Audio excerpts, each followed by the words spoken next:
बड़ी खबर, हिजबुल मुजाहिदीन का आला कमांडर मारा गया है। बशीर अहमद पीर उर्फ इम्तियाज आलम रावलपिंडी में मारा गया है। हमलावर ने बशीर को नजदीक से गोली मार दी। रावलपिंडी में दुकान के बाहर गोली मारी गई है। एक लिहाज से तो जिम्मेदारी सिक्योरिटी के तो बराह हमारे इदारों की बनती है, तो एक नाकामी तो है। उनका कसूर है कि वो अपनी एजेंसियों को, अपने सिक्योरिटी को इतना टाइट रखते कि किसी की जुर्रत ना पड़ती कि वो यहाँ पे कुछ करते। रॉ हमारे खिलाफ है और फिर जाहिर है कि बहुत पूरी कुव्वत से वो हमारे और एलानिया इसके खिलाफ है। ऐसी ऑर्गेनाइजेशंस हैं कि जो बैन भी हो चुकी हैं इसी हवाले से, टेरर फंडिंग के हवाले से। हम वैसे नहीं लड़ सकते, ये बात मैं आपको हकीकत बता रहा हूँ दोस्तों।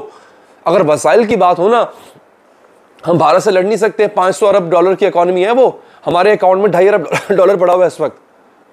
हम एक हफ्ता नहीं लड़ सकते। ये कौन ये इनको सपोर्ट कर रहा है? टेरर को कहां से फंडिंग हो रही है? FATF की लिस्ट में आप ही थे, हम तो नहीं थे। वर्ल्ड के और दूसरे कंट्रीज नहीं थे।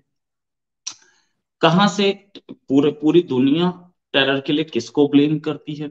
हमको तो कच्चा खा जाएगा।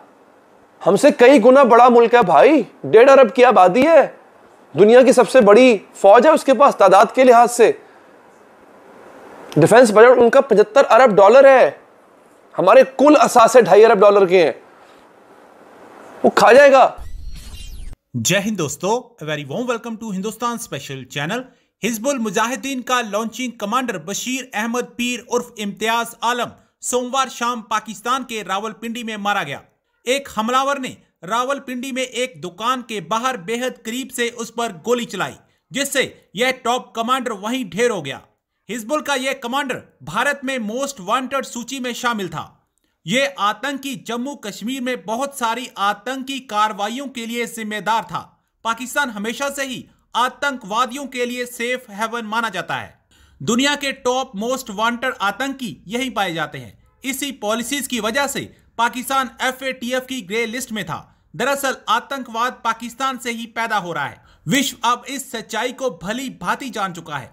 पाकिस्तान की इसी इमेज के चलते आज सभी देश पाकिस्तान से किनारा कर चुके हैं। यहां तक कि पाकिस्तान का आयरन ब्रदर चीन भी UNSC में पाकिस्तान का साथ नहीं दे रहा। अब पाकिस्तानी मीडिया हिजबुल के टॉप कमांडर के पाकिस्तान में ही मारे जाने से सख्ते में है। अब मुझे एक सवाल का जवाब दें कि ये जो हम लोगों को टेररिस्ट कहते हैं, हम लोगों को दहशतगर्द कहते हैं, आतंकवादी कहते हैं हम लोगों को, ये तो शायद आपको नहीं लगता कि वो हमारे जो अदारे हैं या अदारों का ना कहा जाए, हुकूमत का कहा जाए, उनका कसूर है कि वो अपनी एजेंसियों को, अपने सिक्योरिटी को इतना टाइट रखते कि किसी की जुर्रत ना पड़ती कि वो यहाँ पे कुछ करते। बेसिकली हम लोगों के अपने ही मुल्क में ऐसे लोग बैठे हुए हैं। हम लोगों के मुल्क में ऐसे ही लोग, मीर जाफर कह लें जिनको, अब ऐसे मुल्क के साथ गद्दारी करते हैं जो हमारे कहीं ना कहीं। फिर आप ये भी बात माने ना कि हमारा अपना, यानी अगर वो हमारे में से तो फिर हम यही कहेंगे हमारा कसूर। हम लोगों में से ठीक होना को जरूरी है। जो हम लोगों की जड़ों को खोखला कर रहे हैं पाकिस्तान की, वो हम लोगों में से ही है। इन लोगों को बेसिकली लगाम देना ज़रूरी है, इन लोगों को ठीक करना ज़रूरी है, फिर जाके हमारा मुल्क आगे जाके करेगा। तो इन लोगों को ठीक, अपने अंदर के लोगों को ठीक करेंगे हम, तो फिर जाके हम आगे तरक्की करेंगे। वैसे हम वैसे नहीं लड़ सकते, ये बात मैं आपको हकीकत बता रहा हूँ दोस्तों। अगर वसाइल की बात हो ना, हम भारत से लड़ नहीं सकते। 500 अरब डॉलर की इकॉनमी है, वो हमारे अकाउंट में 2.5 अरब डॉलर पड़ा हुआ है इस वक्त। हम एक हफ्ता नहीं लड़ सकते। हमारे सिर्फ एक चीज बचा के रखा हुआ है, अब वो एटम बॉम्ब। उसमें यह कि हम तो मरेंगे सनम, तुमको भी ले डूबेंगे। हम तो डूबेंगे सनम, तुमको भी ले डूबेंगे। अबे मारोगे, हम बटन दबा देंगे भाई, तुम भी जाओ, हम तो जाएंगे, तुम भी जाओगे भाई। इसी डर ने इंडिया को बाज रखा हुआ है, और वो भी अगर हमने दे दिया, हमें तो कच्चा खा जाएगा। हमसे कई गुना बड़ा मुल्क है भाई, 1.5 अरब की आबादी है, दुनिया की सबसे बड़ी फौज है उसके पास तादाद के लिहाज से।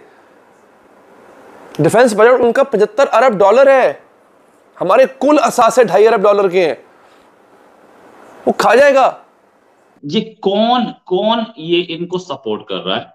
कौन ये कर रहा है कि टेरर को कहां से फंडिंग हो रही है? FATF की लिस्ट में आप ही थे, हम तो नहीं थे। वर्ल्ड के और दूसरे कंट्रीज नहीं थे। कहां से पूरी दुनिया टेरर के लिए किसको ब्लेम करती है?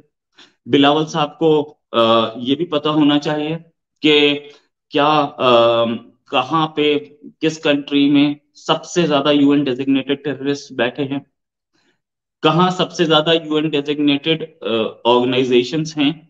बिलावल साहब क्यों क्यों ये बार बार दुनिया को दिखाना चाहते हैं कि हमारे पास आतंक आ रहा है, टेरर आ रहा है और हमारे पास दहशतगर्दी आ रही है तो पूरी दुनिया चलेगी। क्या पूरी दुनिया के पास पहली बार दहशतगर्दी पहुंच रही? मुझे तो नहीं लगता। Vice Bilawal Bhutto trying to show कि कुछ प्रॉब्लम देखो, आप हमें नहीं संभालोगे, हमें नहीं बचाओगे तो आप भी मरोगे।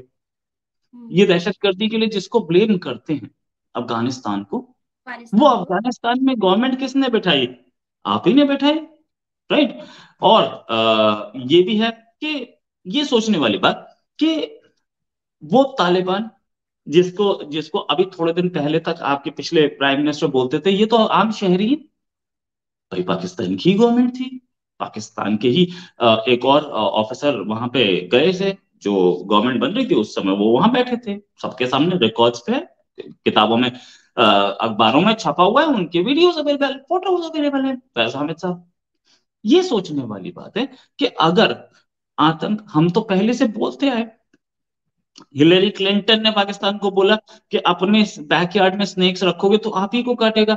बिलावल साहब जाकर के दुनिया को ये बताना चाहते कि नहीं नहीं नहीं, देखो ये टेरर आ रहा है और इससे सब मरोगे। भाई सब मरोगे, हम क्या इंटरनेशनल टेरर पहली बार हो रहे हैं?